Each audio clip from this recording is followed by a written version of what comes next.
One thing I want to ask is every time we hang out, especially if Sydney is here as well, you guys always bond over like horror movies and horror media. Yeah. And I want to ask you, what do you find the appealing in like horror movies? Because I've been someone who's like never been into horror movies, and I've never understood Sydney's fascination with it. So I thought I'd ask you instead. Okay, so like there's a couple of things. Like once you've seen enough of any like genre or medium, you start to understand the subtleties to it, and you start to appreciate like the little differences between it. Yeah. But like, so like there is that side of it, but a broader side of it, like there's two things with horror. I think horror out of any genre is about like breaking rules and taking down boundaries. So something like Halloween, it's like this whole society that is set up to protect you, it can't against this one dude. It is like this nightmare scenario where like you're fucked, you know? And like there's something to that, like I don't know, like just the kind of like the break of normality. But then another part of it is like when a horror movie is really well done and really like scares the shit out of me, it doesn't matter what's going wrong in my personal life or the work I'm stressed out about, or like, you know, this issue I have with some person or whatever, because in that moment I'm like, this dude's fucking family's been kidnapped and they're gonna die. Like it replaces whatever anxieties you might be feeling in normal life, you know what I mean? And so I like that. There's like a relief to horror. Right. What would you say then is like the best? Because I'm kind of the same way with Gone, where I'm a massive pussy. We're both. What do you think are like some? I guess like if you were to try and get someone into horror, what would be some like movies or shows or media you would? What's the best horror movie for non-horror movie watchers? So I think if you haven't watched a lot of horror movies, I think slasher movies are generally a good way to go because they're kind of like the Death Note in that like you can show them to someone normal and they'll get it. The rules are simple, and like starting them off with something like I think Halloween. The original Halloween still actually kind of rules. Scream, the original Scream is still a really good time. And from there it's like it depends like, you know, what that person reacts to. The original like Nightmare on Elm Street, like there's a lot of those kind of old like mega blockbuster ones that are great. Because I wouldn't necessarily start someone off with like The Shining, because like The Shining is just a film that's trying to fuck you up the entire way, and like it can be kind of upsetting in that it's like someone who's not used to spicy food nearly, you know. That's actually a brilliant analogy. That's a great analogy. That's exactly what I am. Every time Sydney puts on a horror movie, I'm like, Sydney, this is way too spicy. I said that and I was like, well, that's a stupid fucking analogy. I wish I could get into horror. I'm not afraid of it at all. I just don't know. I never feel compelled by anything in horror. Do you not get scared? No, not at all. I never really care. What about with like horror games? Because that's like kind of a little bit different, right? Because you're a little more engaged in it. Yeah, horror games directly. I do find a bit more engaged. Yeah, just because sometimes it's fucking terrifying. Do you count Fear and Hunger as a horror game? I think that's just an anxiety game. It's not a. I think the first time I ever encountered the Crawl Mauler, I shit my britches pretty bad. It's probably the most scared I've been playing a game in a long time. Right. But I mean, we can talk about that for like 10 hours. I mean, I can. So yeah, because I think you got Connor into Fear and Hunger. You broke me. Yeah. Your video fucked me up, man. I'm so addicted to that game now. I saw your video. And there's a lot of videos that I watch of yours where I will watch the first 2 minutes and I'll be like, okay, I don't want to watch the rest. I want to experience this thing. And sometimes I actually forget to go and experience it. So it really sucks for the YouTube algorithm. Because YouTube's you're really fucking up his YouTube must think like, man, this guy hates this video. Whereas the Garfield one, I'm like, I'm never going to get into Garfield, so I'm going to watch this whole thing. But like Fear and Hunger one, it was like 2 minutes in, I was like, okay. I had a stream that day, and I had something else planned, and I was like, you know what? No, fuck it. I'm gonna bite the bullet. I'm gonna play this game. And I remember when I was told the viewers, I was like, okay, guys, we're gonna play this game. John made a video about it, and it seemed fucked up. And everyone was like, oh God, oh God, oh God. But then there was only like 4 people because no one else knew what it was. I saw that. I watched part of that stream, and I saw you being like, wait, there's dicks in it? Yeah, I was like, wait, I didn't see that in John's video in 2 minutes of that. And so I was originally going to play it uncensored until people were like, the people who had played it were like, please play this censored, please. and I realized, okay, well, I'm going to make this into a YouTube video, so I should probably play the censored version. And immediately I was terrified, just right away, because it was just like, I was like, oh my god, this is fucking horrifying. What do I do? I'm getting fucked by everything, and I don't know where to go. And the sounds sounds in that game are just the worst. And there's this track that plays initially, and the first time it plays, I feel like it terrifies everyone. And everyone I've watched play the game has the exact same response. It's the one where that dooming noise, the booming, like kind of, it's like a bass that kind of gets louder and louder. And initially you feel like something's about to happen, and it never does. But it keeps looping, and it's horrifying. And not to mention there's these dogs that chase you initially, and he needs to fucking balance the audio on these dogs because it's so loud. These dogs, and it's the most violent, crunchy dog sounds. It is horrifying. Right. And then you lose to a coin flip, and then you're like, what the fuck is this game? How did you first find Fear and Hunger? So the first time I ever saw it was like, I think it was like some guy doing like monster lore videos on TikTok. You told me this. I couldn't believe this is how you got into it. What? And I can't even remember which monster he did it on, but I was like, that game seems kind of fucked up.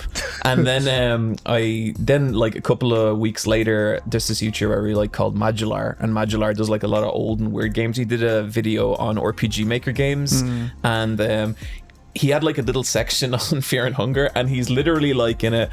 I just want to say, fuck the people who made this game. Like, he liked it, but like he was doing a bit where he was like, what the fuck is wrong with this game, you know? And then I was like, oh, this sounds like my kind of game. Yeah. Say less. And so then like I played a little bit, and then like I kind of played about, I think, 10 hours of it, and I was like, yeah, this seems pretty cool. And then like there was another video, I think, by a guy called Oldman TV that went a little deeper on it, and that kind of convinced me to like get into it properly. And then I was just just made the video because I was like, well, here's a fun way to spend a month playing this game. Fair. What blew my mind most about that game is that it came out in 2018. It's fucking crazy, isn't it? And it's so terrifying to think that it took 5 years for this game to really start getting some serious traction. Yeah, for sure. To think about how many amazing gems out there have just been lost. Oh, yeah. And that we will never, ever hear about. I feel especially in the RPG Maker world Dude, as well. Yeah, there's probably so many games. You have to imagine, there are games out there that would have done like what Undertale did that we just don't even know about. Yeah, that just no one's ever played, or 5 people have played. Yeah.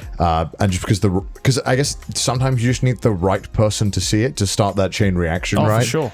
And it's tough, but fucking TikTok. Fucking TikTok strikes back. Listen, I watch too much TikTok. Yeah, but it's like the fascinating thing about that game is that you play the game, and like you said, you get 10 hours, and you have an experience with it, and you think, wow, okay, I've played this game, and then you watch a video, and you're like, I did not play this game. I had a very different experience, and then you play it again, and you watch a lot of lore, and you think you understand everything, and then suddenly you find more information out, and everything keeps changing your complete understanding of the game. And it's really, I was saying to you the other day that I think it's really fortunate that the second game is already out, because I felt that it added a lot of really cool layers of story to the world that is already fascinating, and we didn't have to have that whole thing of when is he making a second one, when's another one coming out. I mean, fair play to that dude who was like believed in his game enough that even though like it never blew up huge, he had a second one ready, so then when the first one did blow up,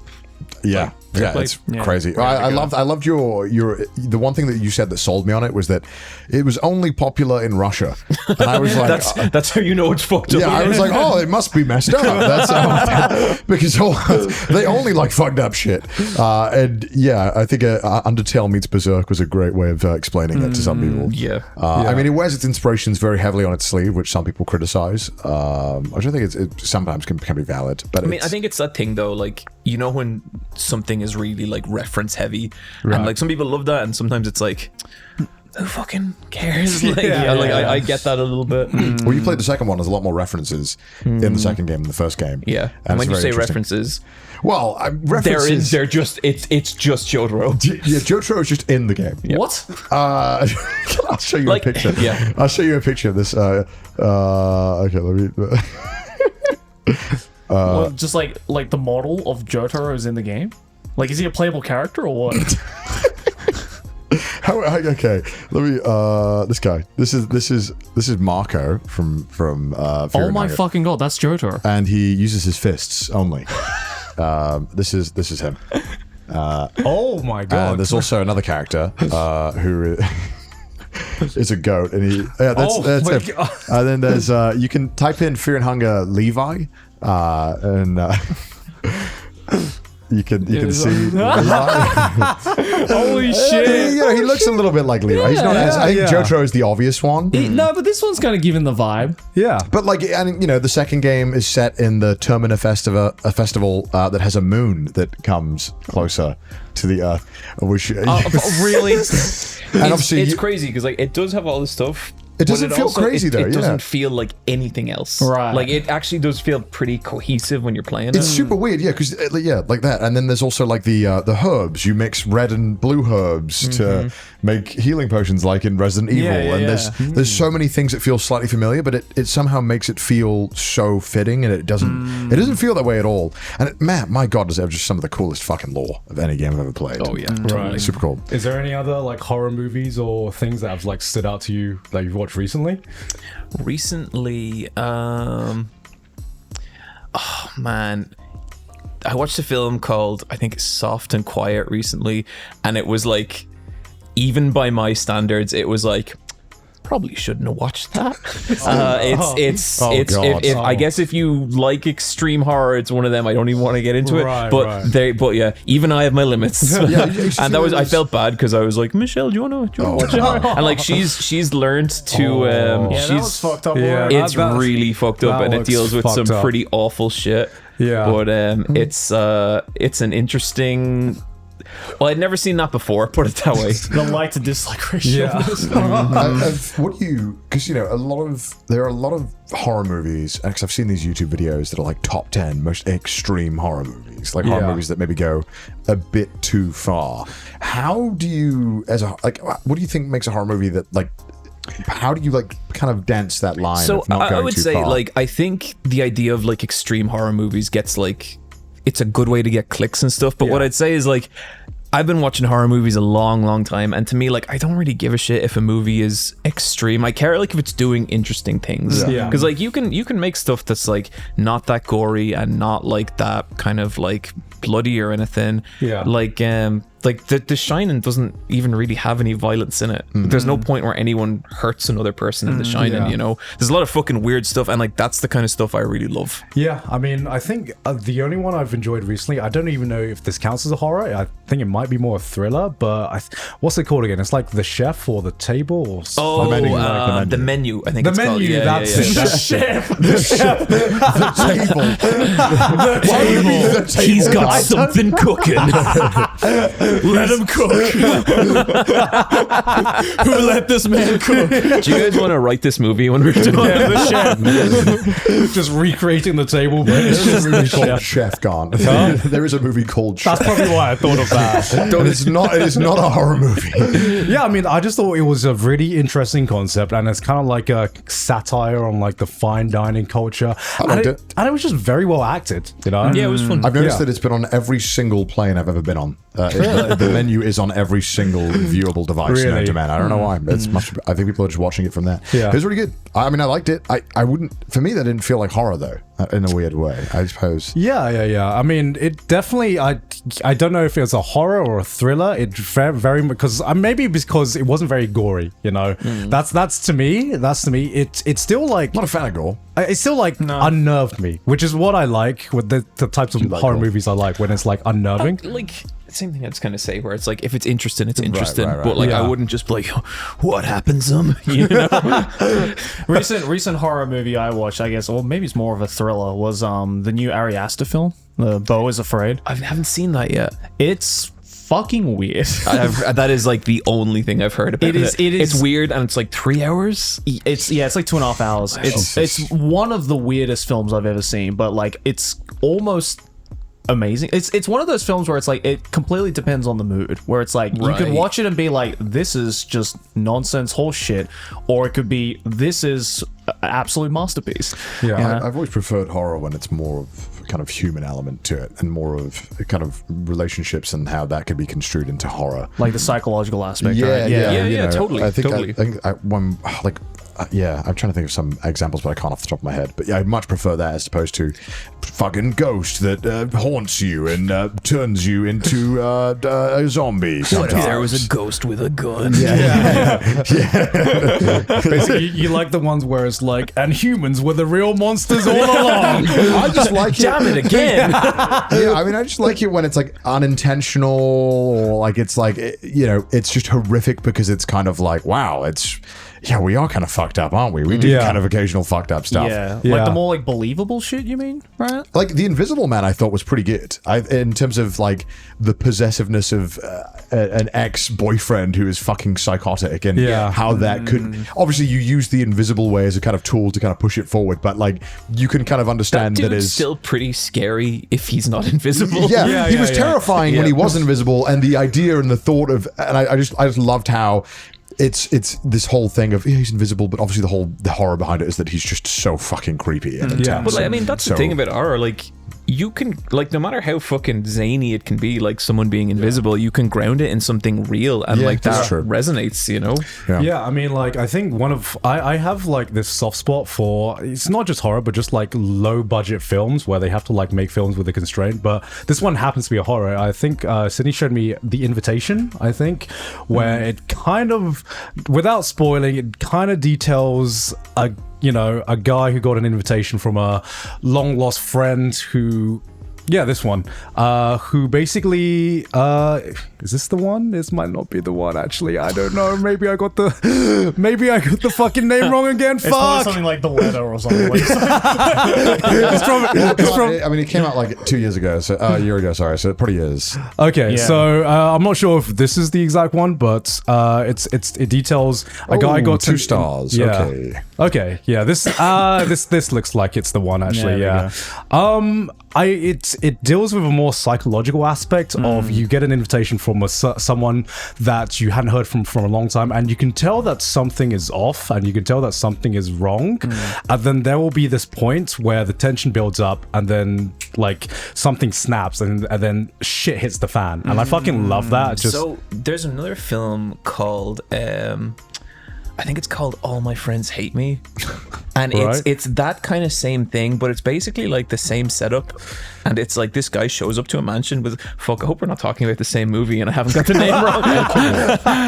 Yeah, that's the one. And this guy shows up to a mansion, and there's just something off about the way his friends are treating him. And it's basically like the way one of my friends described it was like it's like a social anxiety horror movie. That's what I love, actually. Dude, you should check it out. Okay. It's that so kind of good. stuff is so much more interesting. Then you would love Bo's Afraid, because that is exactly what that movie is. There's this bit where this other guy shows, it's like the most unnerving shit I've seen in the longest time. This other guy shows up at the mansion, and he's like, well, who's this guy? He was never friends with us. And he says and the main character says something about his sister, and he just sees like this new guy take out a little notepad and write it down, and then put the notepad away. And it's like, what the fuck?